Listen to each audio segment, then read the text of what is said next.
भारत में सैकड़ों चमत्कारिक और रहस्यमय मंदिर हैं। ऐसा ही एक श्री कृष्ण मंदिर भारतीय राज्य केरल के थिरुवप्पुर में स्थित है। बताया जाता है यदि भोग लगाने में थोड़ी भी देर हो जाती है तो यह मूर्ति भूख के मारे दुबली हो जाती है।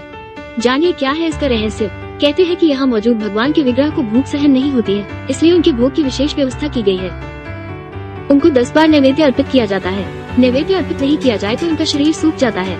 ये भी जनश्रुति है कि प्लेट में से थोड़ा थोड़ा करके नैवेद्य गायब हो जाता है। मान्यता है कि यह नैवेद्य भगवान श्री कृष्ण खुद ही खा लेते हैं। पहले यह मंदिर आम मंदिरों की तरह ग्रहण काल में बंद हो जाता था, परंतु एक बार ये देखा गया कि ग्रहण खत्म होते होते उनका विग्रह सूख जाता है। कमर की पट्टी भी नीचे खिसक जाती थी। जब ये बात आदि शंकराचार्य को पता चली तो वे खुद स्थिति को देखने और समझने आए। सच्चाई को जानकर उन्हें भी आश्चर्य हुआ। तब उन्होंने व्यवस्था दी कि ग्रहण काल में भी मंदिर को बंद नहीं किया जाए और प्रभु को समय पर भोग लगाए जाए। हालांकि इस कथा को विलमुंगल में स्वामियार से जोड़कर भी देखा जाता है। आदि शंकराचार्य के निर्देश के बाद से ही यह मंदिर 24 घंटे में मात्र 2 मिनट के लिए ही बंद होता है। मंदिर बंद करने का समय दिन में 11:58 बजे है। उसे 2 मिनट बाद ही ठीक 12 बजे खोल दिया जाता है। पुजारी को मंदिर के ताले की चाबी के साथ कुल्हाड़ी भी दी गई है। उसे निर्देश है कि ताला खुलने में विलम्ब हो तो उसे कुल्हाड़ी से तोड़ दिया जाए ताकि भगवान को भोग लगने में तनिक भी विलम्ब न हो।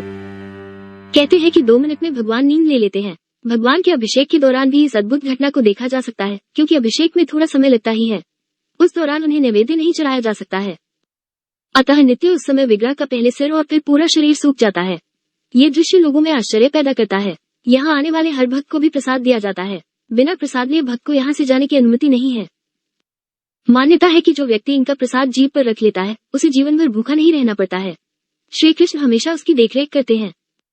प्राचीन शैली के इस मंदिर के बंद होने से ठीक पहले 11:57 बजे प्रसाद के लिए पुजारी जोर से प्रसाद के लिए आवाज लगाते हैं।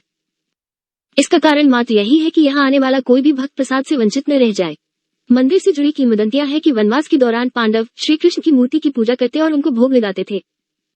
उनका वनवास यही तिरुवप्पुर में समाप्त हुआ और मछुआरों के अनुरोध पर उन्होंने इस मूर्ति को यही छोड़ दिया था। मछुआरों ने ग्राम देवता के रूप में वहां पर श्री कृष्ण को पूजना प्रारंभ किया। लेकिन जब वे संकटों से घिर गए तब एक ज्योतिष ने बताया कि आप लोग पूजा ठीक तरह से नहीं कर पा रहे हो। तब उन मछुआरों ने उस मूर्ति को एक समुद्री झील में विसर्जित कर दिया। फिर कालांतर में केरल के एक ऋषि विलमुंगल में स्वामियार नाव से यात्रा कर रहे थे तो उनकी नाव एक जगह जाकर अटक गई। लाख प्रयास करने के बाद भी नाव आगे नहीं बढ़ी। तब उन्होंने नीचे डुबकी लगाकर देखा तो वहाँ एक मूर्ति थी। उन्होंने उसे बाहर निकाला और नाव में रख लिया। फिर वे नाव से उतरकर एक वृक्ष के नीचे कुछ देर आराम करने के लिए रुके और पास में ही उन्होंने वो मूर्ति भी रख दी।